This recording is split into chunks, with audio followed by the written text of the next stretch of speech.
At first, this is hard to see and harder to accept. But as my uncle used to say, forewarned is forearmed. in the case of our economy, the following historical information and present-day overview could save you and your family some Federal Reserve notes. The politically correct explanation for what caused the Great Depression was that a high percentage of citizens bought stocks between 1926 and 1929 that were highly leveraged. When the market reversed, the stockholders who were highly leveraged were not able to make their option calls, and the market spiraled downward. This explanation is correct, yet there is much more to the story. First, let us look at this concept called leveraging a little closer. This is how it worked. The XYZ Corporation was selling stock for $100, and Joe was able to take control of that share for $20. This is called a 5-to-1 leveraged stock option. If the XYZ stock went up to $130 and Joe sold, he would have made $30, or the equivalent of a 150% return on his initial investment. Not bad. Back in the Roaring '20s, a lot of people were making this type of easy money. The word spread, and more people started buying stock options. However, what goes up also goes down.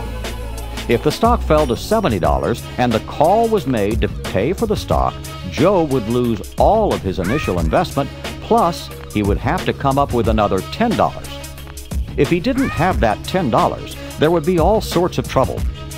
This is in fact what happened. The stock prices had been going up like clockwork for 3 years, and more people were lulled into the trap of investing greater percentages of their finances in the market with stock options that were highly leveraged.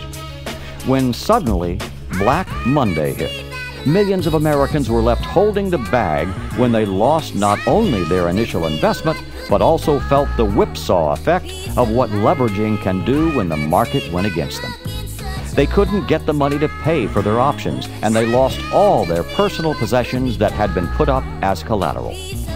To continue, the politically correct story does not tell us why or how this happened and who benefited. What really caused the market to go up was that Paul Warburg, head of the Federal Reserve, in 1926 dramatically increased the amount of credit that could enter the economy. He knew that this added liquidity immediately would drive market prices up. In late September of 1929, Warburg drastically decreased the money supply to a point so that there was not enough credit to take care of the existing stock options, and the stock prices nosedived. Most people would ask the obvious question, why would a man in such an important position do such a thing? The answer is, Mr. Warburg was a leader of the organization called the Council of Foreign Relations, the CFR. This organization was created in 1921 by Warburg, Jacob Schiff, and Colonel Edward Mandell House to create a global government with themselves and their illuminated friends being in charge. This organization did not and does not have any respect for our Constitution, our Republic, or our Bill of Rights. It is interesting to note that Paul Warburg's brother, Max Warburg, was head of the German National Bank at the same time. Max Warburg also manipulated events to cause the depression and hyperinflation that racked Germany, which opened the door for Hitler to take over. Paul Warburg notified his CFR cronies of the coming liquidity increases, and they bought lots of stock. He also notified them of his plans to choke down on the credit supply, and they were able to sell their stocks for huge gains before the market went down. They were then able to take their huge capital gains and buy the depleted stocks for pennies on the dollar. All Americans should be aware that the power elite masterminded the crash of the stock market known as the Great Depression.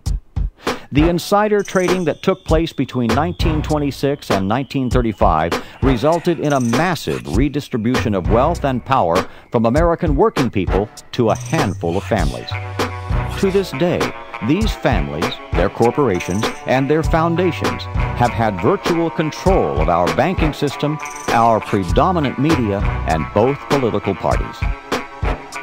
This information is important to be aware of for two reasons. First, this was an extremely pivotal event in our nation's history, and relatively few Americans are aware of what actually happened.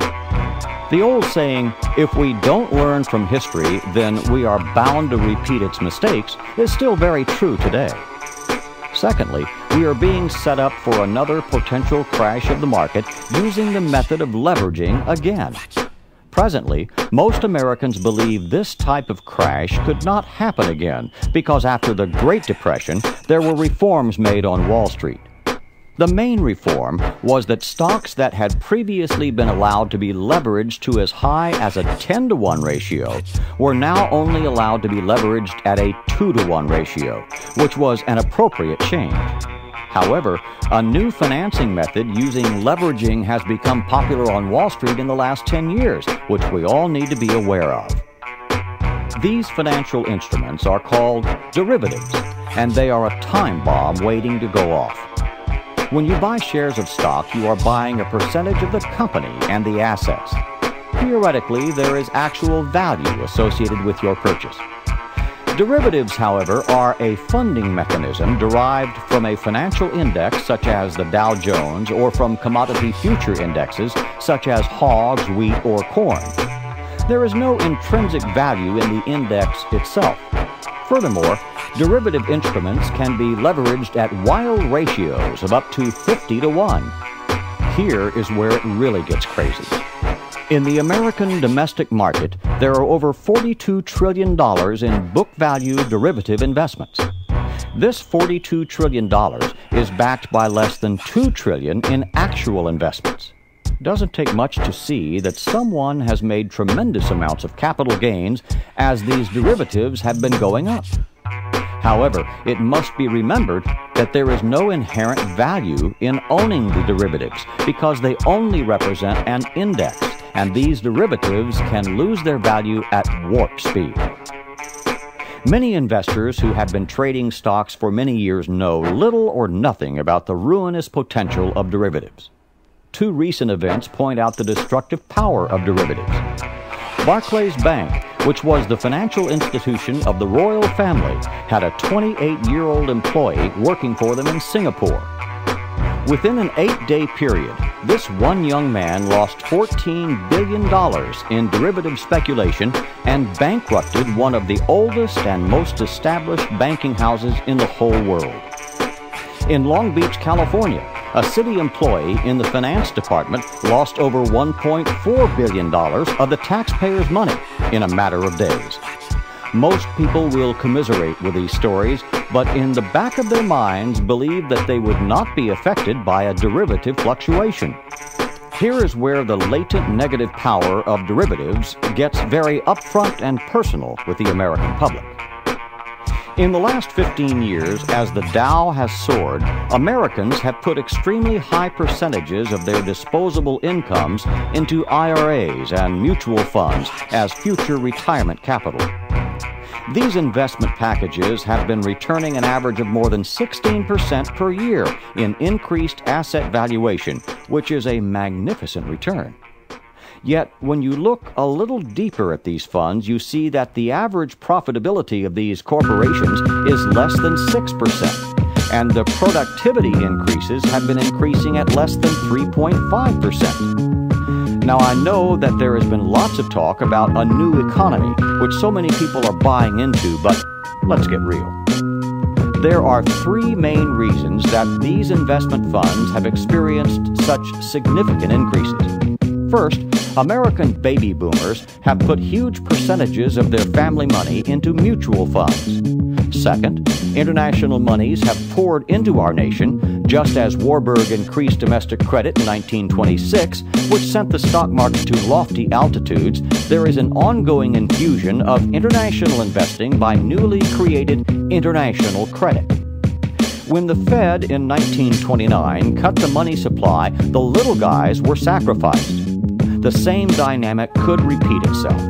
The third part of this puzzle is infusion of derivative investing into IRAs and mutual fund portfolios. To keep up with their